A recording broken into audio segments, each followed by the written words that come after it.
Olá, queridos, tudo bem com vocês? Nós vamos voltar para as nossas reflexões, tá bom? Depois de um final de semana. Esse final de semana eu estive no retiro aqui da igreja, na sexta, sábado, domingo, e não tive como gravar vídeos. Na verdade, estava na chácara sem poder gravar, né, os nossos vídeos aqui devocionais. Eu gostaria de convidar vocês a voltarmos para o nosso texto de Romanos, lá no versículo 28 do capítulo 1. Tá, eu vou ler o texto e vou fazer uma pequena recapitulação para poder dar sequência às nossas reflexões, tá bom?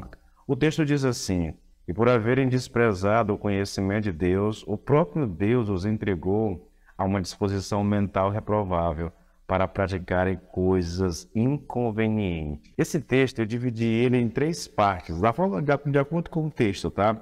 Desprezar o conhecimento de Deus, por causa disso Deus os entregou a uma disposição mental reprovável. E a última parte é para praticarem coisas inconvenientes. Eu estou muito interessado em falar dessas coisas inconvenientes, porque até agora o que eu tenho falado desse processo de desconstrução da natureza moral do homem por causa da idolatria envolve a questão da prática sexual, né? Nós falamos no versículo 24, na verdade, nós falamos sobre isso, que Deus entregou os homens à imundícia, né? Pelas concupiscências do seu próprio coração para desonrarem o seu corpo entre si.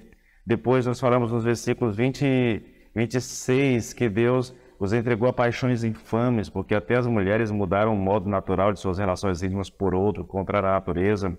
Também os homens fizeram a mesma coisa, né? Então, até agora, consequência da idolatria, né, de o homem abandonar Deus aos seus desejos do próprio coração, teve a ver apenas com a questão do pecado sexual. Mas não é só isso, né?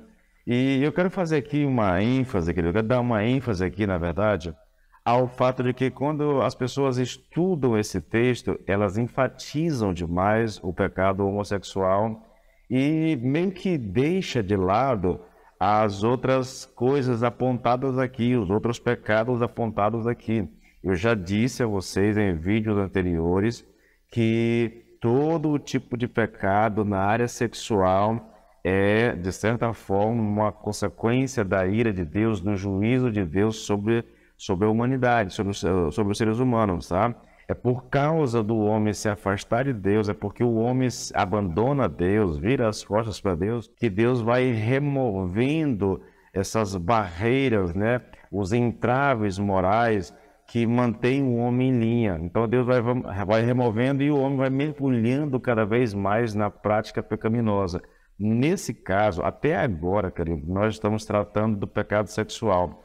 Mas não é só isso, tá? E é por isso que eu faço aqui eu dou ênfase aqui ao fato de que muitas vezes a gente concentra toda a nossa atenção apenas no versículo 26 e 27, que fala do pecado homossexual, seja do homem com homem, mulher com mulher, né? Mas não é só isso, né? É todo o pecado na área sexual. A prostituição, o adultério, tudo que envolve o pecado sexual. Só que também não é só isso, tá? Quando Paulo diz que Deus entregou esses homens a uma disposição mental reprovável, ele diz que Deus fez isso para que essas pessoas praticassem coisas inconvenientes.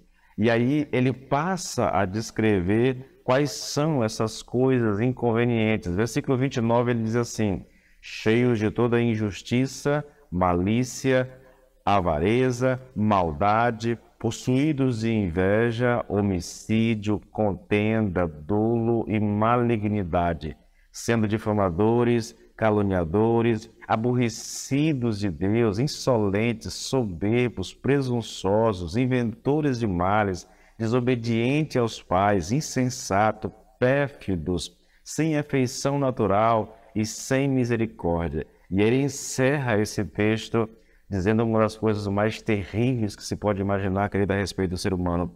Porque o texto diz assim, ora, eu estou lendo o versículo 32, ora, conhecendo eles a sentença de Deus, de que são passíveis de morte os que tais coisas praticam, tais coisas aqui envolvem tudo isso que eu li aqui, a injustiça, a avareza, a maldade, a inveja, tudo isso, entendeu? Então, conhecendo a sentença de Deus, de que são passíveis de morte, os que tais coisas praticam, não somente as fazem, mas também aprovam os que assim procedem. Perceba, querido, que nós estamos escrevendo aqui algo muito, muito sério, algo extremamente maligno, perigosíssimo, tá? Porque todas essas práticas aqui têm a ver com, envolvem juízo de Deus, envolve a ira de Deus, envolve o ódio de Deus ao pecado, né? E isso é o homem entregue. Gente, eu vou enfatizar isso até cansar. Quando o homem vira as costas para Deus repetidamente, quando ele, mesmo ouvindo a palavra de Deus, ouvindo as exortações que nos vêm da palavra de Deus, para que a gente conserte a vida, para que nós abandonemos a prática do pecado, e mesmo ouvindo e mesmo conhecendo essa verdade, nós não fazemos isso, então Deus vai manifestar sobre nós um juízo. E o juízo de Deus é exatamente esse, querido, de nos entregar aos desejos do nosso coração, tirar os entraves, né, que nos impede de mergulhar de cabeça no pecado e deixar o homem por conta própria. Então Deus remove todo tipo de barreira, sabe, na moral, na vida do ser humano, e ele mergulha de cabeça na prática tanto dos pecados sexuais, como aqui dessa lista aqui que Paulo chama de coisas inconvenientes. Isso é o homem mergulhado no pecado, queridos. É o homem que não quer dar atenção ao que Deus diz, que não quer dar ouvidos ao que Deus diz. E por causa dessa atitude, Deus os entrega a essa postura, a essa posição de muito perigo. E eu gostaria de enfatizar isso demais, sabe? Nos colocamos diante de Deus de uma forma muito perigosa quando nós nos recusamos a dar ouvido a Deus. Eu sei que muitas pessoas vão dizer, mas como é que eu vou dar ouvidos a Deus se eu nem creio em Deus? Queridos, eu não sei o que eu poderia fazer por ti, tá bom? Eu não vou tentar provar a existência de Deus, porque o próprio Deus não faz isso. Quando nós começamos a ler a Bíblia lá em Gênesis 1, versículo 1, não há uma tentativa de provar. No princípio criou Deus, sabe? É assim que a Bíblia começa. Nós não vemos em nenhum lugar a tentativa de Deus provar a sua própria existência. Ele simplesmente existe, tá? E aquilo que ele faz, a criação e toda a obra de Deus, os milagres de Deus, o poder de Deus, tudo isso é manifesto na criação, na natureza, e isso é suficiente para o ser humano saber da existência de Deus.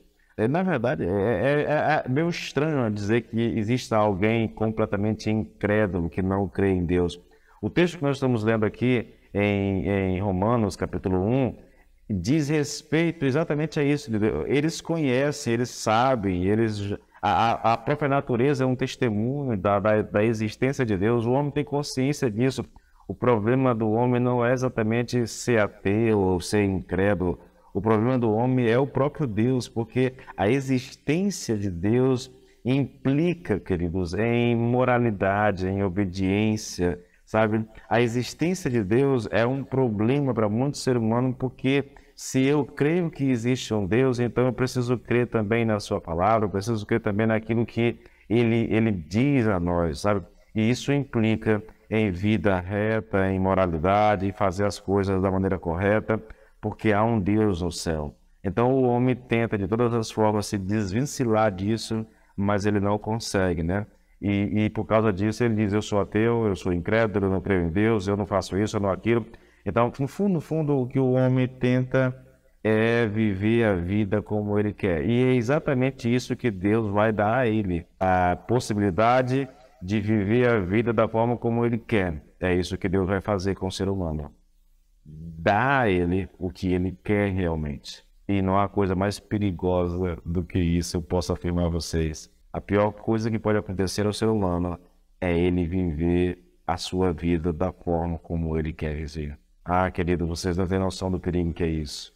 As Escrituras estão por toda parte nos ensinando o quão perigoso é essa realidade. Eu gostaria de deixar com vocês, querido, assim, uma orientação. Volte para Cristo, leia a Bíblia, creia naquilo que está escrito, creia em Jesus Cristo, o Filho de Deus que veio a esse mundo, entregue sua vida a Ele e você encontrará sentido para a vida, isso eu posso te garantir.